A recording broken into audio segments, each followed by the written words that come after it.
tétrazine. Une substance absolument inoffensive selon son fabricant, mais que l'OMS a classée comme cancérogène.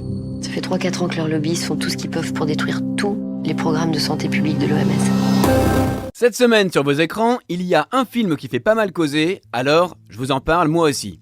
Il s'agit de Goliath de Frédéric Tellier. Ce film est une claque tant par sa structure que par son propos. Le réalisateur s'est renseigné pendant 5 ans sur l'industrie agroalimentaire et tous les lobbies qui la soutiennent. Le résultat est saisissant. Une fresque étourdissante tournée en caméra à l'épaule avec 3 protagonistes qui ne se connaissent pas et un drame qui va allumer la mèche de ce thriller environnemental. Ce drame est malheureusement un quotidien dans le monde de l'agriculture. Un suicide tous les 2 jours. La tétrazine est le désherbant le plus sûr jamais produit.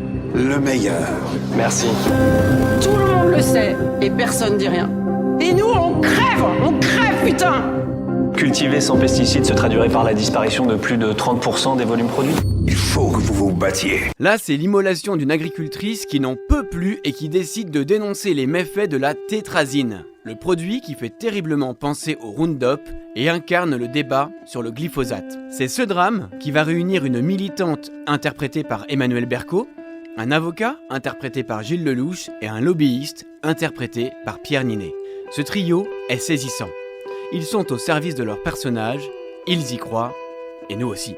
Vous ajoutez à cela un scénario digne d'une enquête haletante qui de surcroît parle de notre quotidien et c'est parti pour 2 heures de sidération. Je veux croire qu'il y a un autre monde possible, plus honnête et plus humain. Le réalisateur a choisi de nous emporter dans cette tourmente car c'est ainsi qu'il perçoit la problématique qu'il veut traiter.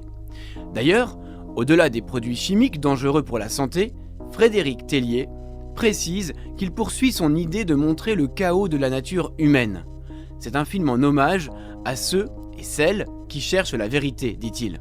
Je le cite. « Ce que je voulais traiter, c'est avant tout l'autodestruction de l'homme par l'homme, un fil rouge de mon travail.